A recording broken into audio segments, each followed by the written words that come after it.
Hello students, hope all you are fine. So today we will do miscellaneous exercise of chapter 10, है ना, class plus 2. तो 8th question तक हम कर चुके हैं. Now we will start 9th question. 9th question में क्या है? 9th क्वेश्चन देखिए, find the position vector of a point R which divides the line joining the two points P and Q. यहाँ पे P एंड Q है एक point P and Q, ठीक है, P एंड Q. P के position vector and whose position vectors are position vectors मतलब यहाँ पे इसके पोजीशन वेक्टर्स दे रखे हैं. What is that?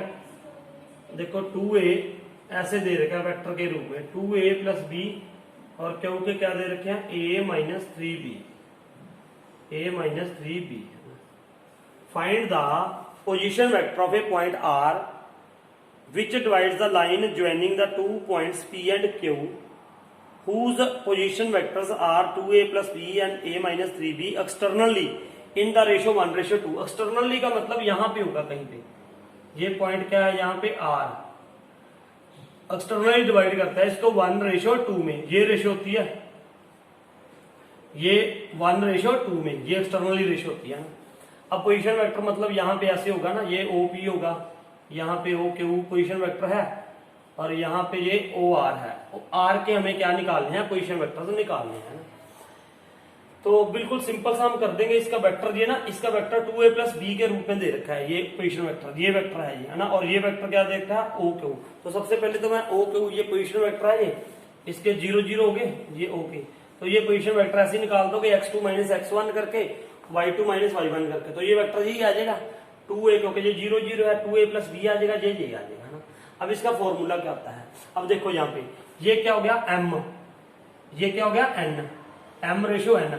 एक बार सुन भी लो जरा, ये होता क्या है. कई बच्चे ना मेरे को अक्सर पूछते हैं दोबारा ये क्वेश्चन कि सर ये मुझे फॉर्मूला थोड़ा सा कंफ्यूजन लग रहा है. कैसे? देखो मान लो ये P और Q पॉइंट थे, ये these are the points P and Q, और इसके यहाँ पे इसका पोजीशन वेक्टर है ये, मान लो ये मैंने B मान लिया, ये क्या मान लिया A, ठीक है. और यहाँ पे एक पॉइंट है R which divides it internally m/n में डिवाइड कर दिया है. तो हमें पोजीशन वेक्टर्स ऑफ R निकालने हैं. पोजीशन वेक्टर्स ऑफ R के कोऑर्डिनेट्स निकालने हैं. OR पोजीशन वेक्टर निकालना है, ठीक है. R के कोऑर्डिनेट्स कैसे निकालेंगे? तो वो इसका फॉर्मूला होता है, ये देखो यहाँ पे m है, ये m क्या हो जाएगा B, जो यहाँ पे वेक्टर होगा ये MBNA plus NA upon m plus n. ये होता है, ये तब होता है जब ये क्या हो? इंटरनली. अब अगर ये पॉइंट, ये वाला पॉइंट मान लो कहां पे हो गया, ये पॉइंट कहां पे हो गया जी? एक्सटर्नली आ गया. एक्सटर्नली का मतलब क्या हो गया? ये पॉइंट यहां पे आ गया, ये पॉइंट क्या हो गया? R. और ये ऐसी है, ये B है, ये A है मान लो ना, और ये यहां पे ये हो गया OR. अब इसके निकालने हैं कोऑर्डिनेट्स R के. तो वो ये हम ये मान लो मैंने m ले लिया, m रेशो मतलब दिस और this ratio is given, it divides it into m/n. m मतलब rp ओवर rq है अकॉर्डिंग टू दिस. एनसीईआरटी में कुछ ये pq कहीं पे और लिखा हो तो नो प्रॉब्लम, सिर्फ मैं आपको अंडरस्टैंडिंग करा रहा हूं. अगर ये q है, ये p है, तो इसकी रेशो ये होगी rp अपॉन rq, m/n. तो फिर क्या फॉर्मूला होता है? फिर आपने ये लेना है m into B. M B, यहां पे अगर m है ना तो आपने ये वाला वेक्टर लेना है इसके साथ opposite vector, M B minus N A upon m minus n. ये लेते हैं ना, ये लेना है. ये दिखाई दे रहा है यार यहाँ से? हाँ ठीक है. तो ये लेना है M B minus N A upon m. अगर ये m रेशो है तो b ये लोगे एम बी एन ए. इस बात का ध्यान रखना. बस अब ये है, हमें ये इसके R के निकालने हैं. एक्सटर्नली डिवाइड कर रहा था इसको, तो क्या करोगे? What we can do this. हाँ एम बी है ना, m ये 1 है, ये B वेक्टर हो गया, ये वेक्टर क्या हो गया? B एक्चुअल में, ये वेक्टर क्या हो गया? A वेक्टर हो गया. और इस फॉर्मूले में पुट कर दो M B minus N A upon m minus n, क्योंकि ये क्या था? इंटरनली था, है ना, एक्सटर्नली था. तो ये R के पोजीशन वेक्टर, R का पोजीशन वेक्टर क्या हो जाएगा? ये हो जाएगा. m मतलब यहाँ पे 1 इंटू B कितना है? ये वाला B लोगे A minus 3B minus N, N कितना है 2, एन कितना है 2 है, तो ए कितना है 1 इंटू 2 इंटू ए, ये वाला लोगे 2a plus B upon m minus N 1 minus 2, तो इसको खोल दो, ये क्या आ जाएगा a minus 3b minus 4a, vector डालते रहना यहाँ पे, माइनस 2b अपॉन माइनस 1, तो ये क्या हो जाएगा a minus 4b minus 3a minus 5b upon minus 1, तो ये क्या आ जाएगा, माइनस कॉमन निकाल दो ऊपर से, तो ये क्या आ जाएगा 3a प्लस 5b, ठीक है, माइनस कॉमन निकाल के इसके साथ क्या कर दिया, कैंसिल कर दिया, तो ये क्या रहेगा इसके position vectors 3a plus 5b, ये आ गया ना, ये आ गया अब इसके। अब क्या करना था, एक और शो करना था कि show that p is it's mid point, p इसका क्या है मिड पॉइंट है, तो p मिड पॉइंट कैसे होगा, देखो जनरल आपको वैसे भी दिखाई दे रहा हूं, तो ये मिड पॉइंट होगा कैसे, अगर यार कोई लाइन है यहाँ पे, कोई लाइन है यहाँ पे r है, यहाँ पे p है, यहाँ पे q है, मैंने कह दिया ये 1:2 में है, तो ये आप क्या ले लोगे x, ये क्या लोगे पूरी 2x, अगर ये पूरी लाइन 2x है तो यहां तक ये x है, तो यहाँ पे पीछे कितनी बच गई, ये x बच गई, तो इसका मतलब p इसका क्या है मिड पॉइंट है। एक तो ये तरीका हो गया ऐसे जनरल सा। उसके बाद अगर मान लो ये आपको नहीं समझ आया तो आप इसके मिड पॉइंट निकाल दो, मिड पॉइंट आपको पता है कैसे निकालने हैं, इसके मिड पॉइंट निकाल दूंगा, अगर तो ये आ गई तो इसका मिड पॉइंट है, अदरवाइज नहीं है, तो ये मिड पॉइंट ये क्या हो जाएगा a plus B divided by 2, मतलब ये मिड पॉइंट शो करना है ना, ये this plus this divided by 2 कर दो, तो ये क्या हो जाएगा 3a minus 5b plus a minus 3b divided by 2, तो ये क्या हो जाएगा 3a कितना हो गया 4a माइनस 8b, यही था ये, सॉरी यहाँ पे प्लस था, प्लस आया था यहाँ पे ना, यहाँ पे क्या था प्लस था, तो ये क्या हो जाएगा plus 5 minus 3 plus 2b upon में क्या था 2 कॉमन निकाल दो, तो ये क्या हो जाएगा 2a प्लस b अपॉन क्या आ गया 2 आ गया, तो ये कैंसिल हो गया, तो ये क्या रह गया 2a प्लस b, तो यही आ रहा है p के पोजीशन वेक्टर्स, p के यही तो आ रहे हैं, p के वेक्टर्स यही आ रहे थे, तो इसका मतलब ये क्या हो गया मिड पॉइंट हो गया इसका, so it means it's mid point. Mid point ये समझ लो ना, आर क्यू का मिड पॉइंट मैंने ये कैसे शो करूंगा, this coordinates of this plus coordinates of this divided by 2, याद है ना आपको, ऐसे हम सेक्शन फॉर्मूला करते थे, बिल्कुल वैसे ही कर रहा हूं मैं, ये x1 है इसका, मान लो ये y1 है, ऐसे जैसे करते थे, तो ये इसका position vector this plus this divided by 2, तो ये आगे, तो इसका मतलब ये इसका क्या है मिड पॉइंट है, ठीक है। तो नेक्स्ट ये था हमारे पास, ये 9th सवाल था। हाँ, अब देखते हैं 10th देखो जरा क्या है 10th सम, 10th सम क्या है जी, 10th में एक 2 एडजेसेंट साइड्स दे रखी है, 2 adjacent sides of a parallelogram are given, ये पैरेललोग्राम है, suppose A B C and D, A B C D are parallelogram, इसके ये एडजेसेंट साइड्स दे रखी हैं दो, है 2 एडजेसेंट साइड्स कौन सी हैं, देखो जरा दिखाई तो चल रहा है, ये वीडियो पहले रुक गया था, यस, तो ये क्या है, ये इसकी साइड्स क्या है 2i cap minus 4j cap plus 5k cap, और ये कितना है i cap minus 2j cap minus 3k cap, ये इसकी साइड्स है, किसकी A B C D adjacent side है ये, है ना, 2i cap minus 4j cap plus 5k cap i minus 2j minus 3k cap, है ना।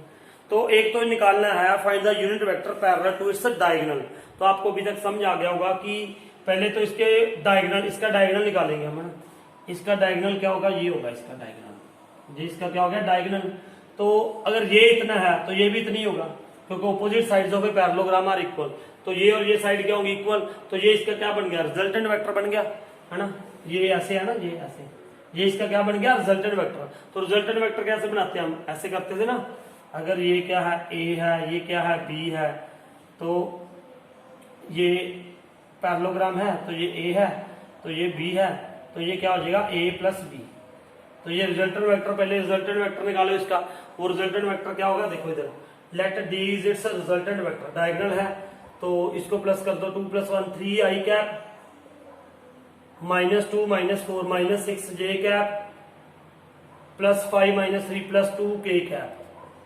ये आ गया रिजल्टेंट वेक्टर। अब इसका क्या बनाना है, यूनिट वेक्टर।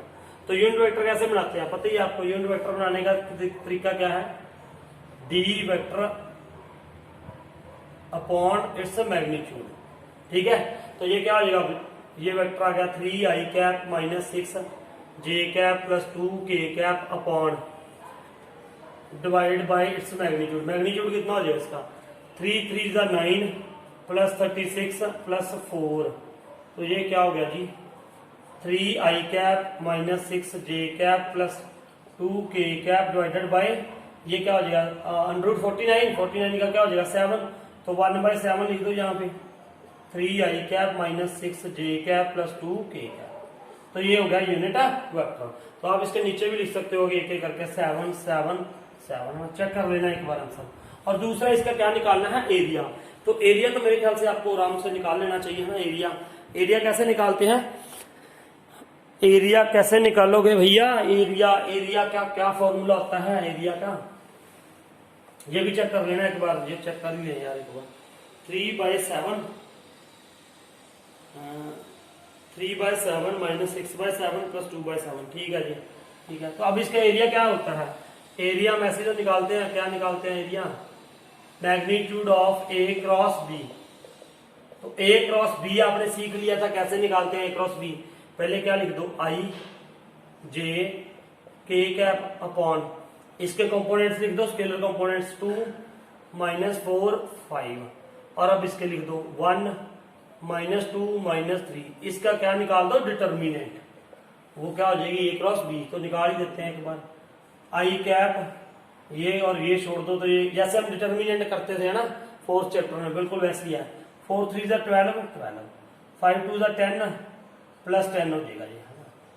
फिर माइनस j, यहाँ पे माइनस डालना है ना, तो ये हो गया ये तो 3 2 6 -6, 5 1 5 -5, यही आएगा, देखो यही आएगा, प्लस k कैप, ये क्या हो जाएगा, इसको छोड़ो इसको, 2 2 4 -4 और ये था ये और +4 हो जाएगा ये, तो ये 0 हो गया जी। तो ये क्या आ गया, A क्रॉस B क्या आया जी हमारे पास 22 i कैप माइनस ये -11 +11 j कैप, ये 0 तो रहने दो, लिखने की जरूरत नहीं है।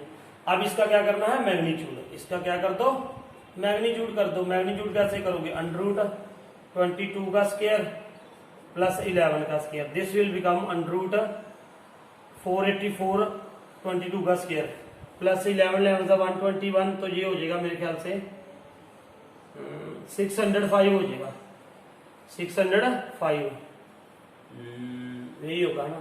अब इसके फैक्टर्स बना दो, आई थिंक ये बन जाएंगे 11 × 11 × 5, 11 11 121 5, 11 × 11 × 5, तो ये क्या बन गया 11 √5 स्क्वायर यूनिट, या तो स्क्वायर यूनिट लिख दो या यूनिट स्क्वायर लिख दो, बिकॉज एरिया की क्या कहते हैं उसको, एरिया की यूनिट होती है, है ना, एरिया क्या होती है, यूनिट होती है। तो ये था हमारे पास 10th sum. Now will do 11th sum ना। 11th देखो, अब 11th देखो,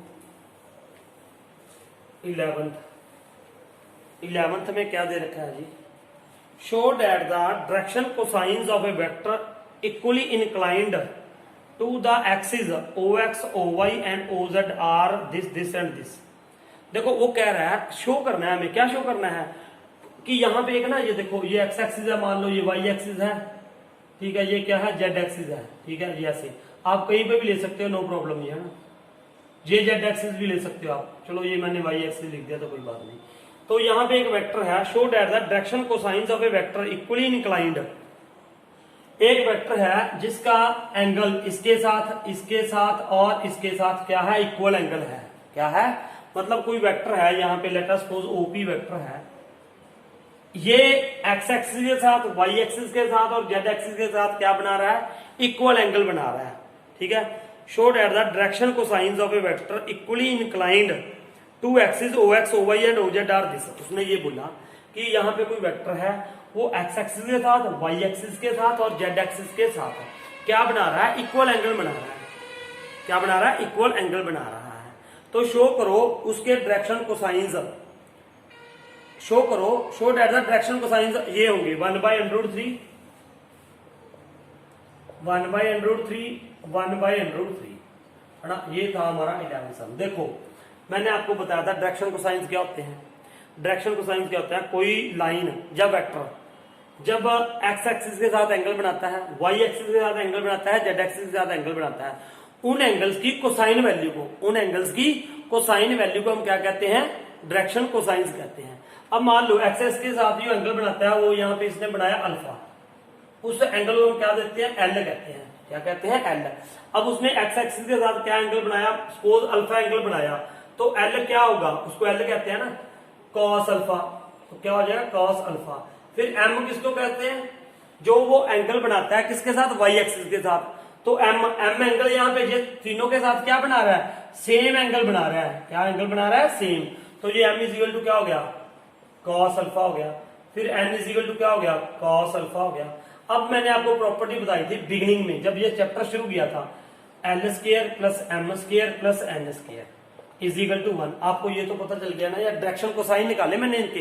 डायरेक्शन कोसाइन का मतलब क्या होता है, जो एक्स एक्सिस के साथ एंगल इसने अल्फा बनाया, वाई एक्सिस के साथ भी अल्फा ही बनाया, जेड एक्सिस के साथ भी अल्फा ही बनाया। क्यों, क्योंकि उसने बोला है तीनों के साथ सेम एंगल बनाता है। ठीक है, ये बोला है ना उसने, show that the direction cosine of vector equally inclined to the, equally inclined है तीनों के साथ। तो अल्फा अल्फा हो गया, उसके डायरेक्शन एक, हम उसके डायरेक्शन कोसाइंस को क्या नाम देते हैं, L, M and N. L का मतलब जो एक्स एक्सिस के साथ एंगल बना रहा है, एम का मतलब जो वाई एक्सिस के साथ होता है, और एन का मतलब जो जेड एक्सिस के साथ होता है। तो L square plus M square plus N square is equal to 1। तो यहाँ पे ये क्या आ जाएगा, cos square alpha plus cos square alpha plus cos square alpha is equal to क्या हो गया जी, 1 हो गया। तो अब ये क्या बन गया, 3 cos square alpha is equal to क्या हो गया, 1। तो cos square alpha is equal to क्या आ गया जी, 1/3।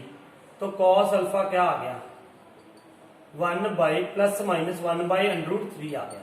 ये आ गया। उसने यही बोला था ना, क्या बोला था उसने, उसने बोला था शो दैट डायरेक्शन कोसाइन, ये डायरेक्शन कोसाइन था कॉस अल्फा। कॉस अल्फा की वैल्यू क्या आ गई, प्लस माइनस। या एक बात ध्यान में रखो, या तो आप ये तीनों 1/3 पॉजिटिव में लिखोगे, या तीनों क्या लिखोगे, नेगेटिव लिखोगे। लेकिन उसने हमें पॉजिटिव कहा था तो हमने सिर्फ इसकी पॉजिटिव वैल्यूज ले ली। तो ये थे इसके डायरेक्शन कोसाइंस। तो यही बोला था उसने, है ना, डायरेक्शन कोसाइंस ये होने चाहिए, ये प्रूव करो। तो ये हो गया आपके पास, है ना ये। अब देखते हैं हम 14 सम। 14 सम देखिए जरा, 14 सम में क्या करना है ना, तो नहीं सॉरी 12th सम करना अभी तो यार, ये 11th हुआ है हमारा, 11th। 12th देखो, अब 12th मैं रब कर रहा हूं, तब तक आप नोट कीजिए। Now 12th question.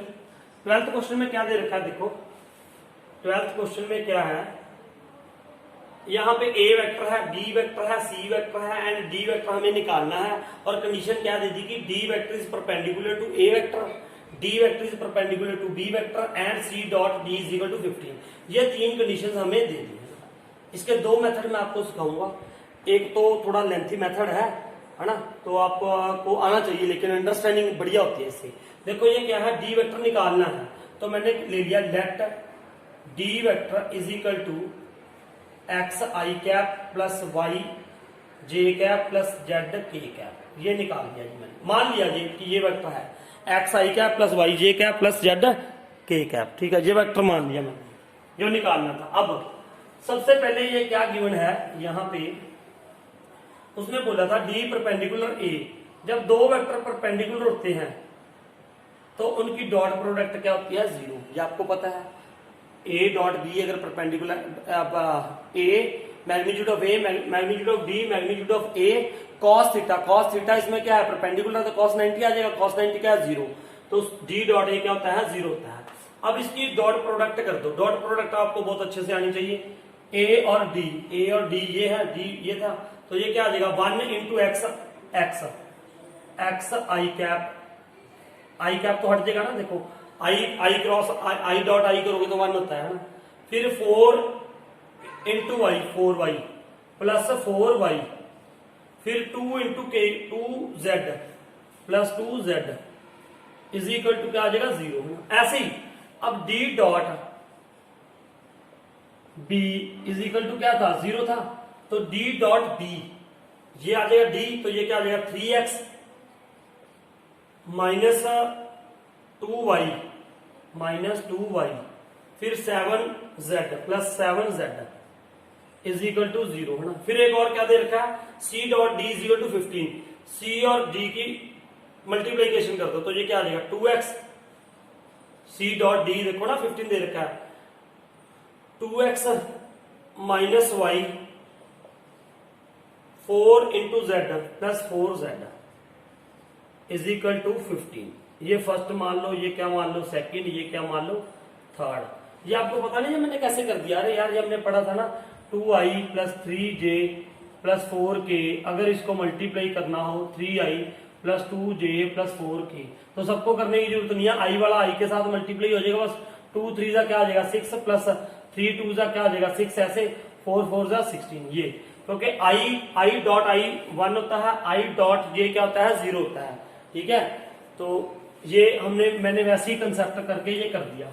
अब इन तीनों को सॉल्व करना था ना।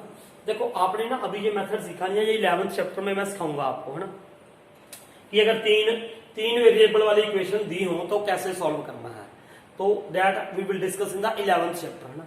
सो नाउ यहाँ पे मैं ऐसे सिखा दूंगा आपको फ्रॉम द फर्स्ट से मैंने किसकी वैल्यू निकाल ली एक्स की वैल्यू क्या आ जाएगी देखो -4y माइनस 2z।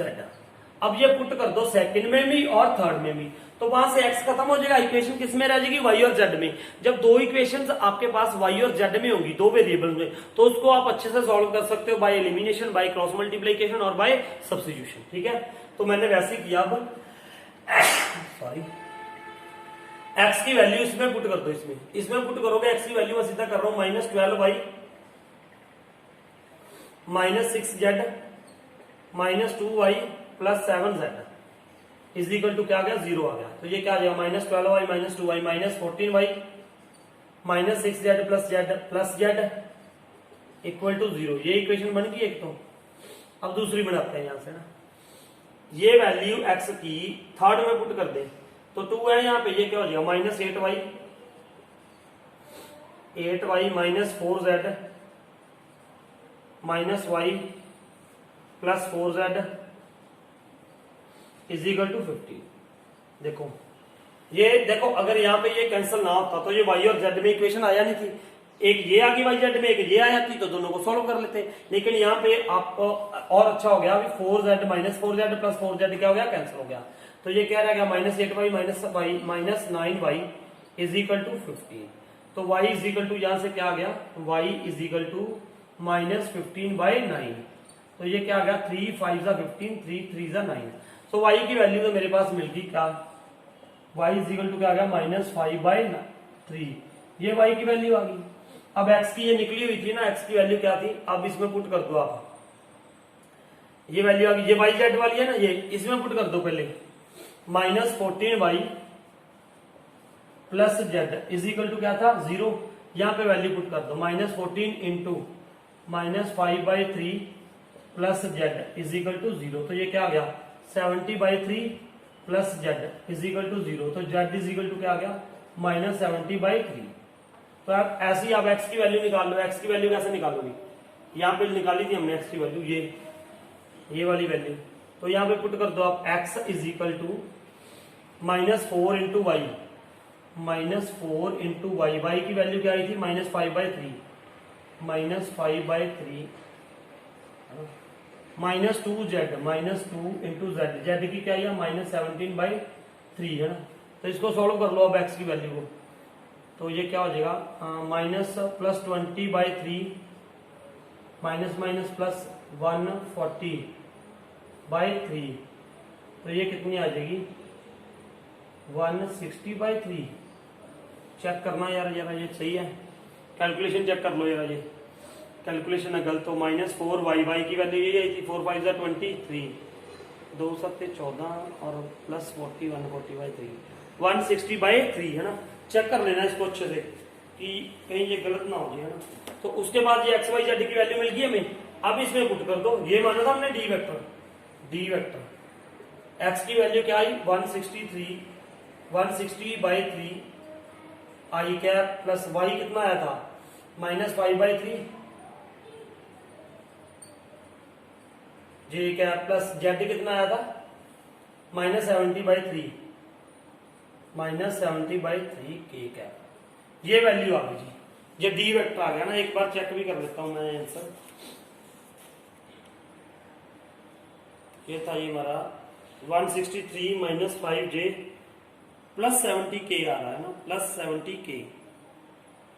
70k आ रहा है यहाँ पे। यहाँ पे देख लेना मिस्टेक वैसे हुई तो है नहीं मेरे ख्याल से, यहाँ पे z प्लस का दे रखा है, वो चेक कर लेना आप, ये चेक कर लेना। वैसे ठीक है मेरे ख्याल से तो सही है। अगर यहाँ पे कोई माइनस की मिस्टेक हुई तो आप देख लेना, मेरे ख्याल से सही है ये, सही है मेरे ख्याल से। ये आ गया आंसर इसका। अब एक और, अब दूसरे मेथड से निकाल के देखना ना। दूसरा मेथड मैं बता रहा हूँ, मैंने कहा था 2 मेथड बताऊंगा मैं आपको। ये पता लग गया आपको ये मेथड है। दूसरा देखो, दूसरा मेथड क्या है, सुनो इधर ध्यान से। ये वो थोड़ा शॉर्ट है इससे ना, सुन लो, लेकिन आप याद रखना दूसरा मेथड भी, क्योंकि ऐसा एक क्वेश्चन फाइनल में पक्का आना है। मोस्टली चांसेस है इसमें फाइनल में आने के इसके क्वेश्चन के ना। अब क्या किया मैंने, देखो उसने बोला था डी, यहाँ पे एक ए वेक्टर है, सपोज यहाँ पे क्या है बी वेक्टर है। सुनो ध्यान से यार, थोड़ा अंडरस्टैंडिंग करनी पड़ेगी आपको। एक ए वेक्टर है, एक क्या है बी वेक्टर है। D is perpendicular on both A and B. D इनके ऊपर क्या है, परपेंडिकुलर है ना। अब मैंने मान लिया चलो डी इसके ऊपर परपेंडिकुलर है। एक जब मैं इसकी ए क्रॉस बी करूंगा, ए क्रॉस बी है जब हम करते हैं, तो वो क्या होता है, इसके ऊपर परपेंडिकुलर होता है। इसके ऊपर क्या होता है, परपेंडिकुलर। ध्यान से देखो, ए क्रॉस बी है ना, ए क्रॉस बी जब हम निकालते हैं, वो राइट हैंडेड सिस्टम वाला थोड़ा समझना पड़ेगा। चलो आप यहाँ पे ये सुन लो कि अगर ऐसा क्वेश्चन है तो कैसे करना है। ए क्रॉस बी जो होगा, जो इसका वेक्टर आएगा वो कौन सा वेक्टर आएगा, ये वेक्टर आता है ना, ये इसके ऊपर क्या होता है, परपेंडिकुलर। जो ए क्रॉस बी करके वेक्टर आएगा एक, क्योंकि ए क्रॉस बी क्या है, वेक्टर है, तो वो जो वेक्टर आएगा वो इसके ऊपर क्या होगा, परपेंडिकुलर होगा। ठीक है, अब इसके ऊपर डी भी परपेंडिकुलर था कहीं पे, अब ये भी इसके ऊपर परपेंडिकुलर हो गया और ये भी परपेंडिकुलर हो गया। ठीक है, ये डी वेक्टर है, ये मान लो ये तो इसका ए क्रॉस बी हो गया, ए क्रॉस बी भी इसके ऊपर परपेंडिकुलर है, ये डी वेक्टर है, ये भी परपेंडिकुलर है। जब एक ही लाइनों के ऊपर दो परपेंडिकुलर होंगे तो वो दोनों आपस में क्या होंगे, पैरेलल होंगे। ये दोनों आपस में क्या है, पैरेलल हैं, क्योंकि ये सेम इसके ऊपर, दोनों के ऊपर क्या है, परपेंडिकुलर है। ठीक है, अब मान लो मैंने इसको नाम दे दिया, ए क्रॉस बी को क्या नाम दे दिया, पी दे दिया। Late us suppose this is what P. तो सबसे पहले मैं ए क्रॉस बी निकालूंगा, आप निकाल के देख लेना। ए क्रॉस बी निकालेंगे तो वो कैसे निकालेंगे, आई जे एंड के। और ए क्रॉस बी क्या था, ए ये था 1 4 2 3 -2 एंड 7, ये आ गया ए क्रॉस बी। अब इसको मैंने नाम दे दिया पी का। अब सुनो ध्यान से आप, ए क्रॉस बी एक वेक्टर आ जाएगा और ये भी इसके ऊपर, पी भी इसके ऊपर परपेंडिकुलर है, डी भी परपेंडिकुलर है ना। दोनों परपेंडिकुलर है तो वो क्या होंगे, पैरेलल होंगे। दोनों क्या होंगे, पैरेलल, एक पी एक डी। ठीक है, पी और डी क्या है, पैरेलल है। P vector parallel to D vector आ गया। अब जब ये पैरेलल है तो ये क्या होगा, तो D इज इक्वल टू क्या होगा, लैम्डा पी होगा। क्या होगा, लैम्डा पी। ये कंडीशन होती है जब दो वेक्टर्स पैरेलल होते हैं, है ना, या डायरेक्शन सेम है या ऑपोजिट होगी, तो ये क्या होगा, लैम्डा पी होगा। मैग्नीट्यूड अलग अलग हो सकता है ना। तो ये D इज इक्वल टू क्या होगा, लैम्डा पी। अब आपने क्या कर देना है, ये जो D वेक्टर है is equal to lambda P, D is equal to, आप ये निकाल दो, ये वेक्टर आया होगा, ये एक वेक्टर आया होगा, उसको आप मल्टीप्लाई कर दोगे लैम्डा के साथ, लैम्डा के साथ मल्टीप्लाई कर दिया। फिर आप यहां पे पुट कर दो, यहां पे C dot D is equal to क्या है, 15 है। देखो पहले कुछ नहीं कर रहा आपने सिर्फ क्या करना है, ए क्रॉस बी किया आपने, ए क्रॉस बी ऐसे एक वेक्टर आ जाएगा, उसको किसके साथ मल्टीप्लाई किया, लैम्डा के साथ। लैम्डा के साथ मान लो ये वेक्टर ये आ गया 2i cap plus 3j cap plus 4k cap, मान लो ये आ गया। तो यहाँ पे आपका क्या लगाना है, 2 लैम्डा 3 लैम्डा प्लस 4 लैम्डा। फिर इसकी डॉट प्रोडक्ट कर दो किसके साथ, सी के साथ। तो वहां से जब ये सी के साथ करोगे तो ये क्या हो जाएगा, 2 2 4 lambda minus 3 lambda plus 16 lambda, है ना। अगर इसकी और इसकी कर रहा हूं मैं तो वहां से लैम्डा की वैल्यू आ जाएगी। जब वहां से लैम्डा की वैल्यू आ जाएगी तो वो आप इसमें लिख देना, बस d is to lambda P में लिख देना। ठीक है, ये एक मेथड है। दोबारा फिर सुन लो, अंडरस्टैंडिंग मैंने आपको करा दी। d is to lambda P क्यों लिया, ठीक है, क्योंकि दोनों इसके ऊपर परपेंडिकुलर थे, और जो परपेंडिकुलर होते हैं वो आपस में क्या होते हैं, पैरेलल होते हैं, और जो पैरेलल होते हैं तो वो क्या होता है, d is to lambda P आ जाएगा। a और b अगर पैरेलल हैं तो a इज टू क्या आ जाएगा, लैम्डा पी आ जाएगा। तो वो आपने करना क्या है, पहले a क्रॉस b निकाल दो, अगर ऐसा क्वेश्चन है तो a क्रॉस b निकाल दो। a क्रॉस b निकाल के उसको लैम्डा के साथ क्या कर दो, मल्टीप्लाई कर दो, और फिर जो आ गया वो d वेक्टर बन जाएगा। मान लो वो क्या बन गया, d वेक्टर। अब उस d की वो क्या बन जाएगा, d वेक्टर। फिर c dot d is equal to 15 है, उसकी डॉट प्रोडक्ट करके 50 निकालो, वहां से लैम्डा की वैल्यू निकालो, बैक इसमें लैम्डा की वैल्यू लिख दो। ठीक है, तो ये दूसरा मेथड था इसका 14 क्वेश्चन का। So now we will start 15 question, है ना। 15 क्वेश्चन देखो जरा, दिखाई दे रहा है यहां से, note it down. Now 13 question. 13 question में क्या दे रखा है, कह रहा, देखो ध्यान से देखो, पढ़ो जरा question. The scalar product of the vector this, इसकी स्केलर प्रोडक्ट, इसकी स्केलर प्रोडक्ट किसके साथ, scalar product of the vector this, इस वेक्टर की स्केलर प्रोडक्ट किसके साथ, with the unit vector along the, with the unit vector along the sum of vectors this and this. मतलब ये और ये वेक्टर है, इन दोनों वेक्टर्स का आपने क्या करना है, सम करना है, और फिर उसके अलोंग यूनिट वेक्टर बनाना है, फिर उसकी प्रोडक्ट इसके साथ करनी है, दैट इज इक्वल टू 1, और आप उसके बाद आपने क्या लगा देनी है, लैम्डा की वैल्यू निकालनी है। अब सुनो इधर, मान लो ये वेक्टर है जी a, ये वेक्टर क्या है b। अब सम ऑफ दिस, पहले इनका क्या करो, सम, पहले इसका क्या करो, उसने बोला है ना, the scalar product of the vector this with the unit vector along the sum of the vectors this and this. अब इन दोनों का sum a vector plus b vector, तो ये क्या हो जाएगा, देखो 2 plus lambda I plus 4 plus 2 6j हो जाएगा, ये 6j माइनस 2k। अब इसको क्या बनाओ, यूनिट वेक्टर बनाओ, इसको क्या बना दो, यूनिट। वैसे तो देखो अलोंग है ना, अलोंग करोगे तो आप यही ले लो, तब भी कोई दिक्कत नहीं, वैसे भी वही आना है ना। तो आपने क्या करना है, a वेक्टर है या b वेक्टर है, तो क्या करना था, the scalar product of the vector this with the unit vector along the sum of the vectors this and this, this and this. देखो अलोंग का मतलब ये होता है कि उसी की डायरेक्शन में वही वेक्टर आ जाएगा, है ना। पैरेलल वेक्टर होंगे तो इक्वल टू लैम्डा समथिंग होगा, तो हम यही वेक्टर ले लो, अलोंग दिस वेक्टर। ठीक है, तो ये क्या ले लोगे, अब देखो इधर, ये a वेक्टर है, ये b वेक्टर है, ये a प्लस बी आके ये आ गया। अब इसको यूनिट वेक्टर बना दो, इसको क्या बना दो, यूनिट वेक्टर। मान लो ये वेक्टर क्या है, d, तो d को यूनिट वेक्टर कैसे बनाओगे, is equal to d vector divided by its magnitude. तो ये क्या हो जाएगा, 2 plus lambda I cap plus 6j cap minus 2k cap. अब इसका क्या हो जाएगा, डिवाइडेड बाय, किसके साथ करोगे, इसके, देखो ये थोड़ा ऐसे आ जाएगा, ये क्या आएगा, 2 प्लस लैम्डा का स्क्वायर प्लस 36 प्लस 4, ये कर दिया मैंने, इसका स्क्वायर इसका स्क्वायर। अब ये क्या आ जाएगा, इसका स्क्वायर खोल दे यहाँ पे, तो ये क्या आ जाएगा, 2 4 plus lambda square plus 4 lambda plus 36 plus 4। तो ये कितना आ गया जी, lambda square plus 4 lambda plus 36 plus 4 44। तो ये आ गया इसका, ये क्या आ गया, इसका मैग्नीट्यूड आ गया।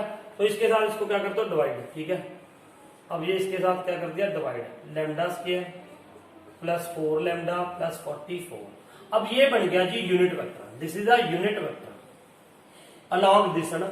ये यूनिट वेक्टर हो गया, ये क्या हो गया, यूनिट वेक्टर हो गया। ठीक है, अब देखो, अब क्या करोगे आप, ठीक है, अलोंग दिस।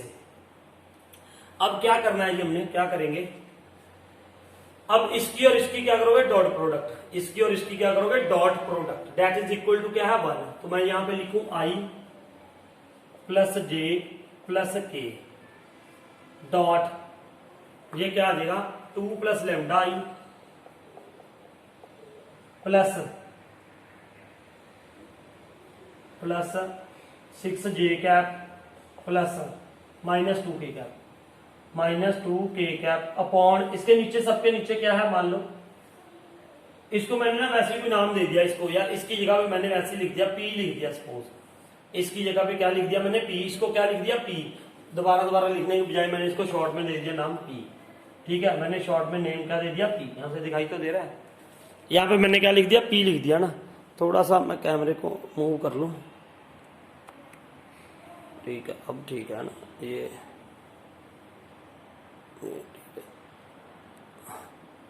ठीक है इसका मैंने नाम क्या लिख दिया इसको ना बजाय यार ये लिखने सबके मैंने पी लिख दिया that is equal to 1 this is equal to क्या है 1 अब ये डॉट प्रोडक्ट कैसे होती है आई और दे ये इसके साथ मल्टीप्लाई हो जाएगा तो ये क्या हो जाएगा 2 प्लस लैम्डा ये और ये इसके साथ मल्टीप्लाई होके ये आ गया प्लस 1 6 आ गया अपॉन में ये भी आएगा ना अपॉन में पी आ गया फिर यहाँ पे क्या आ जाएगा अपॉन में फिर पी आ जाएगा 6 प्लस नहीं माइनस आएगा यहाँ पे -2 upon P is equal to क्या आ गया जी 1 आ गया अब यहाँ पे ये पी तो एलसीएम आ जाएगा P is equal to LCM तो ये क्या बन गया 2 plus lambda plus 6 -2 is equal to 1 तो ये क्या बन जाएगा लेमडा 2 के साथ 2 कैंसिल हो गया लेमडा प्लस 6 आ जाएगा ये इज इक्वल टू पी आ गया देखो यही आएगा चेक करते रहो साथ में lambda plus P lambda plus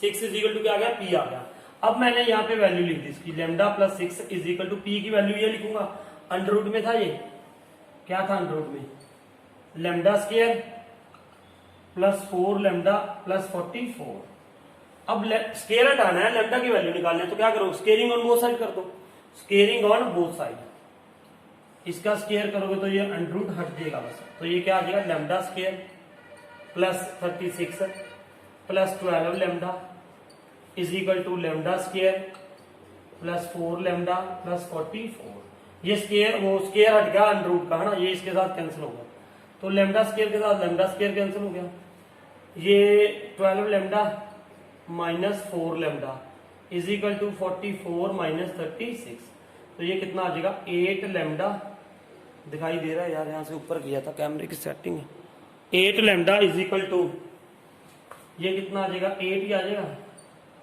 तो लेमडा इज इक्वल टू क्या आ गया 1 आ गया भैया लेमडा की वैल्यू क्या आ गई जी 1 आ गई चेक कर लेना भैया लंबा था थोड़ा लेंथी था सवाल और आपको समझ तो आ गया ना ये देखो पहले अलोंग था इसका मतलब क्या था a प्लस बी किया इसके अलोंग यूनिट वेक्टर लिया इसके अलोंग क्या लिया यूनिट वेक्टर लिया इसके अलोंग का मतलब ये है कि अगर ये a प्लस बी है तो इसके अलोंग मतलब ऐसे ही वो पैरेलल उसके क्या होगा पैरेलल और होना क्या चाहिए यूनिट वेक्टर होना चाहिए तो मैंने इसी को यूनिट वेक्टर बना दिया इसी को क्या बना दिया यूनिट वेक्टर बना दिया तो इसके अलोंग यही वेक्टर ले लिया जिसका मैग्नीट्यूड क्या है 1 है ठीक है तो आपने बस इसमें जाना नहीं है ज्यादा तो a प्लस बी को आप मान लो वो वही होता है a प्लस बी करके उसको क्या बना दिया यूनिट वेक्टर बना दिया और फिर उसकी स्केलर वैसे सिंपल था ये कोई ज्यादा बड़ी बात भी नहीं थी ना सिंपल सा सवाल था आपको समझ आ गया होगा ये ना उसके बाद देखते हैं जब हम 14 सवाल देखेंगे 14 देखो ध्यान से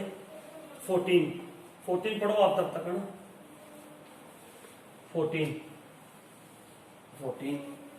14 सम क्या है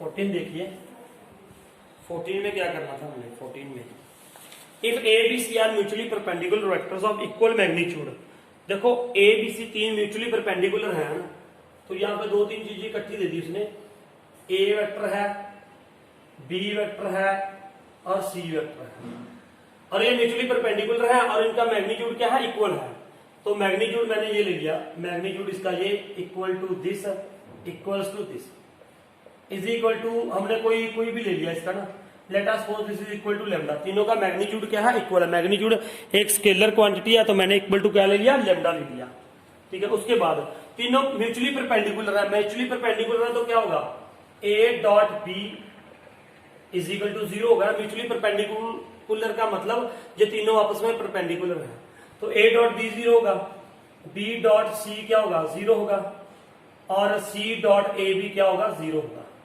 ये हमारे पास गिवन अभी तक है ना। आगे देखते हैं क्या करना है। करना show that the vectors A plus B plus सी।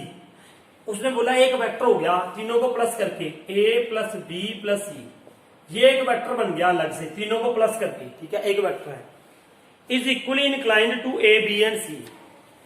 देखो तीनों को प्लस करके एक अनदर वेक्टर बन गया, एक और vector A plus B plus C एक वेक्टर है, ठीक है। इन तीनों वेक्टर्स को, इन मतलब तीनों वेक्टर्स को प्लस करके एक वेक्टर बन गया। अब ये इसका, ये एक वेक्टर है, इसका क्या, this is equally inclined to A B and C. ये ए बी सी वेक्टर के साथ इक्वली एंगल बनाता है, ठीक है, इक्वली एंगल बनाता है। ये हमने दिखाना है, शो करना है, शो ही करना है ना, यस शो डेट है ना। तो पहले देखो जब दो वेक्टर्स है, मान लो कोई ए एंड बी, तो आपने उसके बीच में एंगल निकालना, तो क्या करते हैं, magnitude of A magnitude of B cos theta. उसके बाद क्या होता है, cos theta is equal to क्या होता है, A dot B upon magnitude of A magnitude of B, ये होता है। तो मैं बिल्कुल वही डॉट प्रोडक्ट करूंगा इसकी। सबसे पहले इसकी किसके साथ करता हूं मैं, ए के साथ, किसके साथ की, ए के साथ। तो डॉट यहां पे क्या लगा दो, ए, ठीक है, इज इक्वल टू इसका magnitude A plus B plus C का मैग्नीट्यूड, और magnitude of A cos theta, यही आएगा। देखो यही किया ना मैंने यार, ये ए है सारा, ये बी है, मान लो magnitude of this plus magnitude of this into cos theta, ठीक है। अब इसकी यहां पे लगाता हूं यार, थोड़ा इजी सा हो जाएगा, ए डॉट ए, ठीक है, ये पहले लिख लो चाहे बाद में लिख दो, वो कोई दिक्कत नहीं है। अब A dot A plus A dot B, इसको खोल दिया मैंने, A dot C is equal to magnitude of A plus magnitude of A plus B plus C, मैंने आगे लिख दिया यार इसको, कॉस थीटा, ये आ गया, ठीक है। अब ए डॉट ए किसके इक्वल होगा, मैग्नीट्यूड ऑफ ए का स्क्वायर। ये प्रॉपर्टी आपको पता है ना, अगर नहीं भी पता तो यार क्या है, magnitude of A magnitude of A cos theta, cos theta A और ए है, तो उसके बीच में एंगल क्या होगा, 0, कॉस 0 का होता है साइन 0 0, कॉस 0 1, तो मैग्नीट्यूड ऑफ ए का स्क्वायर आ जाएगा।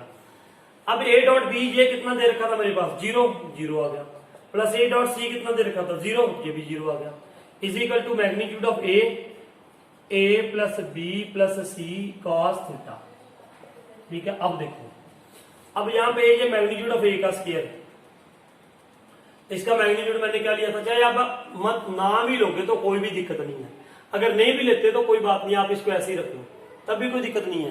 तो अब ये क्या हो जाएगा, देखो मैग्नीट्यूड ऑफ ए का स्क्वायर, ये सारा अपॉन में आ गया, ये क्या आ गया अपॉन में, magnitude of A plus B plus C is equal to क्या आ गया जी, कॉस थीटा आ गया।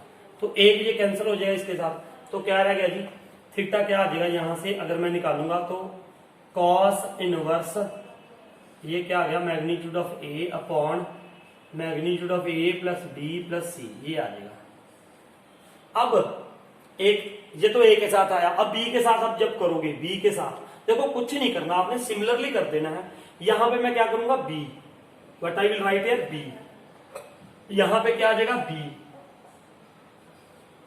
यहां पे क्या आ गया बी, यहां पे क्या आ जाएगा B dot A, B dot A ये लिख दिया मान लो मैंने, बी डॉट बी, यहां पे क्या आएगा बी डॉट बी आ जाएगा, बस बी डॉट बी आ जाएगा, बी डॉट सी, फिर बी डॉट सी भी 0 है, ए डॉट बी भी 0 है, तो यहां पे क्या आ जाएगा बी का स्क्वायर मैग्नीट्यूड, यहां पे क्या आ गया मैग्नीट्यूड ऑफ बी का स्क्वायर, यहां पे क्या आ जाएगा मैग्नीट्यूड ऑफ बी, तो ये कैंसिल हो जाएगा, ठीक है। तो यहां पे क्या बचेगा जी, मैग्नीट्यूड ऑफ बी आ जाएगा, magnitude of B upon A plus B plus C, और ये मुझे पता है कि magnitude of A equal to magnitude of B equal to magnitude of C है, तो ऊपर क्या आ जाएगा, एक बार तो ये आया मैग्नीट्यूड ऑफ ए, एक बार मैग्नीट्यूड ऑफ बी आ जाएगा, एक बार मैग्नीट्यूड ऑफ सी आ जाएगा, और वो तीनों आपस में क्या है, इक्वल है। तो ये था हमारा 14 सम, बाकी आप ये कर लोगे ना अच्छे से, यही था बस ये सम, ठीक है, सिमिलरली कर दोगे आप। उसके बाद देखते हैं 15 सम, ठीक है। 15 देखो जरा, 15 में क्या दे रखा है ना, आगे एमसीक्यूज हैं वो भी अभी कर लेंगे। 15 में क्या दे रखा है जी, 15 देखो जरा, उसने कह दिया prove that A plus B, 15 यहां से शुरू कर रहा हूं, prove that A plus B, A plus B dot A plus B is equal to magnitude of A का square plus magnitude of B का square if and only if A B are perpendicular. कहना ये तभी equal है अगर ए perpendicular क्या है, B है। ये तभी पॉसिबल है अगर ए क्या है, प्रूव करना है इसको, this we have to prove. ये तभी पॉसिबल है अगर यहां पे ये क्या है, इसके परपेंडिकुलर होगा। सुनो पहले ये देखो, इसको मैंने लेफ्ट हैंड साइड दे दी इसकी ना, ये क्या आ जाएगी, ए डॉट ए, बहुत बार कर चुके हैं हम ये यार, A dot B plus B dot A plus B dot B is equal to, ये इधर वाली साइड क्या ले ली, A square plus B square, ये सेम ही चल रही है। तो ये क्या हो जाएगा, मैग्नीट्यूड ऑफ ए का square plus 2 A dot B हो गया प्लस मैग्नीट्यूड ऑफ बी का square is equal to magnitude of A का square plus magnitude of B का स्क्वायर। ठीक है जी, आ गया। अब ये देखो, ये इसके इक्वल कब होगा, ध्यान से देखो, ध्यान से देखो ना जी, ये तो मैग्नीट्यूड ऑफ ए का स्क्वायर आ गया प्लस मैग्नीट्यूड ऑफ बी का स्क्वायर हो गया प्लस 2a डॉट बी, है ना। अब ये इसके इक्वल आ जाए, मतलब ये खत्म हो जाए, ये क्या हो जाए, खत्म हो जाए। ये खत्म कब होगा, ये रिमूव हो जाए ना यहां से, तभी इसके इक्वल आएगा ये। तो ये कब होगा, if a dot B is equal to क्या हो, 0 हो। अगर a डॉट बी क्या हो, 0 हो, तो ये 0 कब होगा, जब a परपेंडिकुलर क्या होगा, b होगा। जब a क्या होगा, a परपेंडिकुलर क्या होगा, b होगा।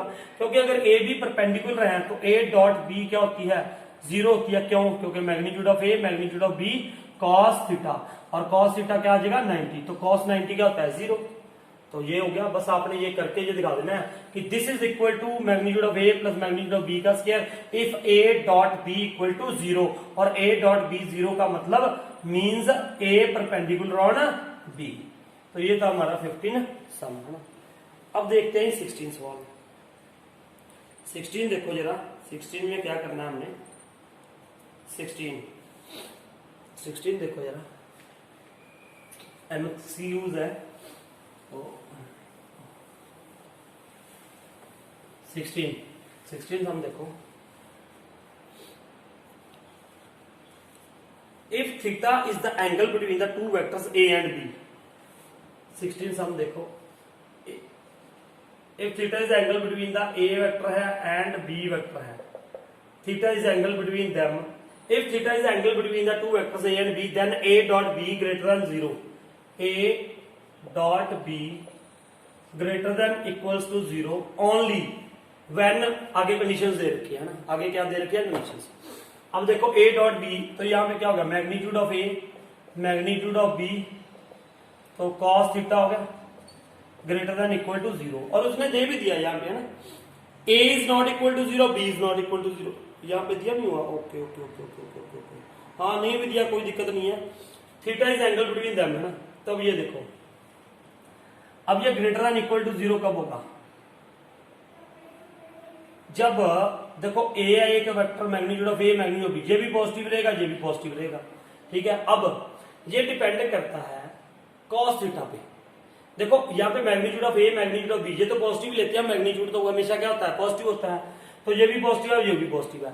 तो अब ये पॉजिटिव होगा अगर ये पॉजिटिव रहेगा तो टोटली ये टोटली इक्वेशन किसके ऊपर डिपेंड करती है, ये तो यार पॉजिटिव ही रहेगा, ये भी पॉजिटिव रहेगा। ये cos थीटा पे पॉजिटिव, अगर cos थीटा क्या है, पॉजिटिव है, तो cos थीटा जो है वो पॉजिटिव कहां पे होता है, ये आपने पढ़ा है ना, मेरी बात पहले समझ आ गई आपको, यार ये भी पॉजिटिव है, ये भी पॉजिटिव है। अब ये इसका लेफ्ट हैंड साइड डिपेंडेंट होगी टोटल cos थीटा पे। अगर cos थीटा पॉजिटिव है तो ये सारा पॉजिटिव होगा। अब cos थीटा पॉजिटिव कहां पे होता है, जो 0 हो गया, ये क्या हो गया, π/2, ठीक है, ये क्या हो गया पाई, ये क्या होता है 3π/2, और ये फिर क्या हो जाता है 2π। तो cos कहां पे होता है, सेकंड में होता है, क्वाड्रेंट में। तो सेकंड क्वाड्रेंट में ये क्या हो जाएगा, अगर theta is what greater than, theta क्या हो, ग्रेटर देन π/2 हो, greater than equal to π/2 and less than pi by pi, less than क्या हो जाएगा, पाई हो जाएगा ना, लेस देन क्या हो जाएगा, पाई हो जाएगा। अगर क्या हो गया वो लेस देन इक्वल टू क्या हो गया, नहीं, अगर ये ग्रेटर देन 0 किस में होगा, कॉस में, कॉस में नेगेटिव ये होता है पॉजिटिव, इसी में पॉजिटिव होगा ना सेकंड में, कॉस और स्कूल नहीं, इसमें तो साइन होता है यार, इसमें क्या होता है साइन, इसमें तो साइन पॉजिटिव होता है साइन, इसमें होगा फर्स्ट में, अगर ये फर्स्ट में हो, फर्स्ट क्वाड्रेंट में, सॉरी फर्स्ट में होता है ना positive, all school to college, all school to college, या फर्स्ट में या फोर्थ में, तो इसका मतलब क्या हो गया, ये क्या होना चाहिए, 0 से greater cos theta, theta angle यहाँ पे, थीटा क्या होना चाहिए, greater than equal to 0 and less than equal to pi by 2, greater than equal to 0 and less than pi by 2। तो आंसर चेक कर लो इसका क्या होना चाहिए, या तो ये हो सकता है बी पार्ट है ना, ये क्या हो गया बी पार्ट, इसका क्या हो गया करेक्ट आंसर। ये तब भी पॉजिटिव हो सकता है जब फोर्थ क्वाड्रेंट में हो, क्योंकि फोर्थ में भी कॉस क्या होता है पॉजिटिव, तो उसमें क्या आएगा, theta is what greater than equal to 3 pi by 2 and less than 2 pi, ये भी हो सकता है, लेकिन ये गिवन नहीं है, तो हमारे पास यही कंडीशन गिवन थी तो ये कर दिया हमने, ठीक है। ये था 16 सम। अब देखते हैं हम next sum, that is 17 sum. Now will see 17 sum. 17 देखते हैं, ये समझ आ रहा है ना आपको, 17 सम देखो, ये बी आंसर होगा इसका, देख लेना। 17 देखो अब,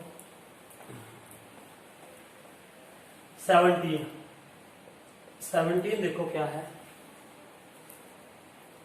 late A and B be 2 unit vectors, A and B 2 unit vectors and theta is the angle between them.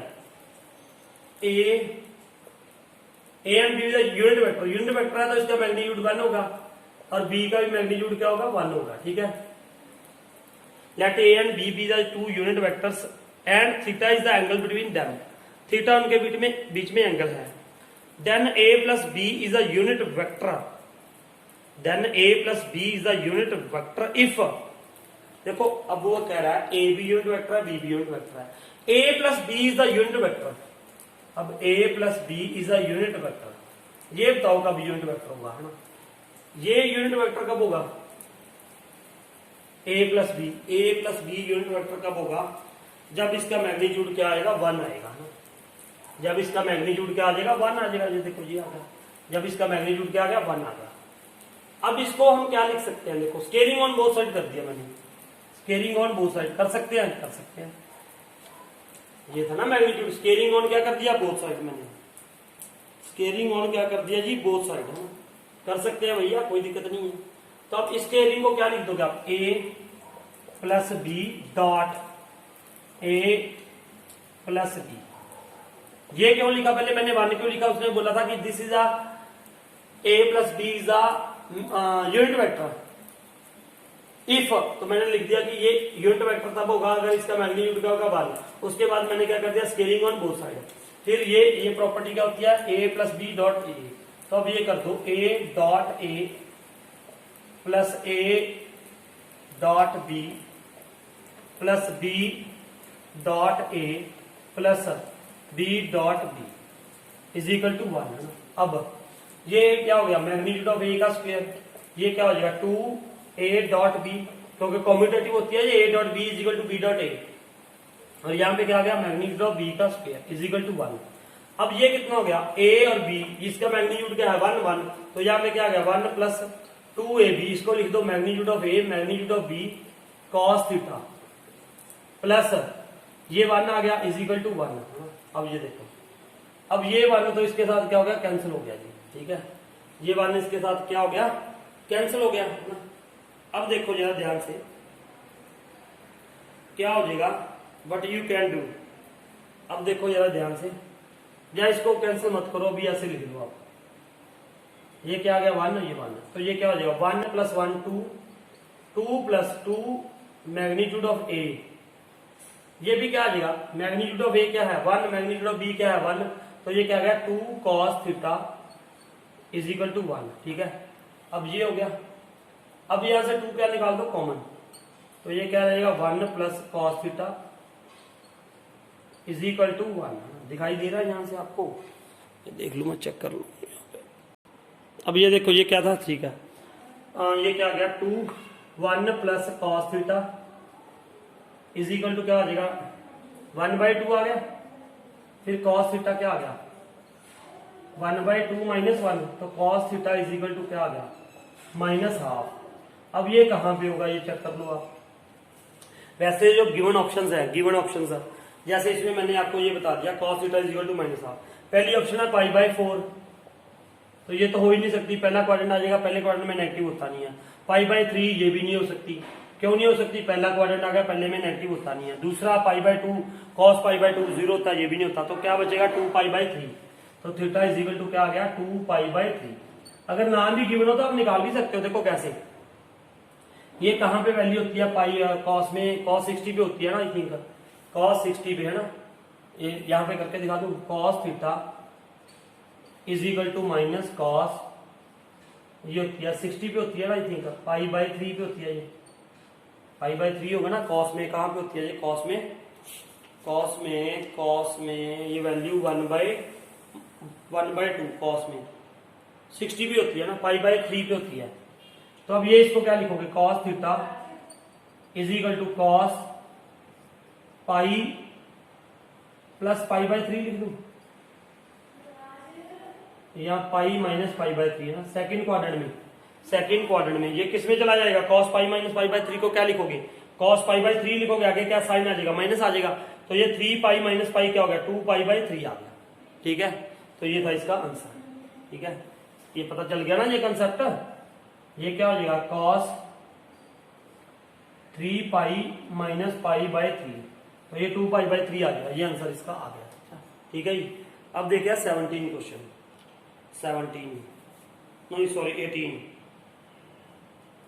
18 में देखो, 18 क्वेश्चन देखो, 18 में क्या है, 18 question, the value of I dot j cross k plus j dot I cross k plus k dot I cross j is equal to, ये आप कर लो, ये हमने पढ़ा था ना, वो एक ये वाला हमने पढ़ा था ना, ये मैंने आपको सिखाया था राइट हैंडेड रूल। मान लो यहाँ पे क्या है I, ये वाला I j, यहाँ पे क्या हो गया k, इस डायरेक्शन में है ना। अगर I क्रॉस j करोगे तो क्या आएगा हमारे पास k आएगा, क्योंकि ये वो स्क्रू होता है ना, ऐसे हम टाइट करते हैं उसको, स्क्रू को ऐसे देखो, ऐसे करोगे ना क्लॉकवाइज, देखो ये एंटी क्लॉकवाइज घुमाओगे तो वो क्या होगा, बाहर आएगा है ना, खुल जाता है ना ऐसे एंटी क्लॉकवाइज। अगर क्लॉकवाइज करोगे तो वो टाइट होता है, अंदर जाएगा, उसकी लेंथ देखो ऐसे टाइट करोगे, क्लॉकवाइज घुमाओगे तो अंदर जाएगा, तो वो क्या हो जाएगा, टाइट होएगा। उसका मतलब अगर यहाँ पे पेच आया, पेच गाड़ रहे हो, अगर ऐसे ऐसे करोगे, क्लॉकवाइज घुमाओगे क्लॉकवाइज, तो वो अंदर जाएगा, उसकी लेंथ नेगेटिव होगी, कम होगी। अगर ऐसे करोगे, एंटी क्लॉकवाइज करोगे, तो वो बाहर आएगा ना। तो अब ये देखो I क्रॉस j क्या होगा k, और j क्रॉस k, देखो j क्रॉस k तो क्या होगा I होगा, इसकी जगह पे क्या आएगा I डॉट I आ गया, प्लस फिर j I क्रॉस k उल्टा है, ये देखो I क्रॉस k उल्टा हो गया, तो ये क्या होगा I क्रॉस k क्या हो जाएगा, I cross k minus j आ जाएगा। ठीक है, plus k dot I cross j इधर आ गया, तो ये क्या आ जाएगा k आ जाएगा, k डॉट k। अब ये माइनस हो गया, तो ये क्या हो जाएगा I डॉट I कितना होता है 1, और ये क्या हो जाएगा minus j dot j minus 1, ये क्या हो जाएगा k क्रॉस k 1 आ जाएगा, तो ये क्या आ गया 1 आंसर आ गया इसका। क्या आंसर आ जाएगा इसका, 1 आंसर आ जाएगा। ठीक है, तो 1 माइनस 1 प्लस 1। ठीक है, ये आपको मैंने बताया हुआ है पहले। तो ये क्या होगा, आप देखते हैं 19 क्वेश्चन देखो क्या है, 19 क्वेश्चन देखो जरा, ये ये मेरे ख्याल से आपको समझ आ गया ना। 19 देखो, 19 वो कह रहा है if theta is the angle between any of the two vectors then magnitude of A dot B, modulus है दोनों तरफ ना, तो ए क्रॉस बी ये आ गया। अब when theta is equal to, theta निकालना है तो वेरी सिंपल, यहाँ पे भी मॉडुलस है यहाँ पे मॉडुलस है, दोनों तरफ से मैंने हटा दिया तो ये क्या आ जाएगा, magnitude of A magnitude of B cos theta is equal to magnitude of A magnitude of B sine theta. तो ए के साथ ए कैंसिल, बी के साथ बी कैंसिल हो गया, तो ये क्या रह गया, cos theta is equal to sine theta. तो ये देख लो ये कब इक्वल होगा, ये theta is equal to pi by 4 पे होता है इक्वल, पहली वैल्यू तो यही होती है जब यहाँ पे इक्वल होता है पाई बाई 4, 1/√2 तो इसका क्या आ गया, बी पोर्शन आ गया इसका, बी इज इट्स आंसर है ना। तो ये थे हमारी मिसलिनियस एक्सेस, मेरे ख्याल से आपको समझ आ गई होगी ना जी। अच्छे से पढ़ो, अच्छे से इसकी रिवीजन करो दोबारा, क्योंकि जब आप 11th चैप्टर शुरू करना है तो उसमें डायरेक्शन रेशियो डायरेक्शन कोसाइन में बहुत प्रॉब्लम आती है, अगर आपको 10th चैप्टर अच्छे से नहीं आता होगा है ना। तो फिर भी हम ट्राई करेंगे इसको, आपको हर एक प्रॉब्लम को सॉल्व किया जाए है ना, ठीक है।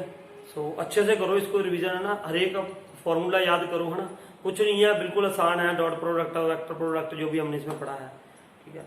सो अगर आपको समझ आ रहा है तो आप कमेंट करके जरूर भेजा करो कि आपको समझ आ रहा है कि आई अंडरस्टूड सर है ना। So thank you for watching this video.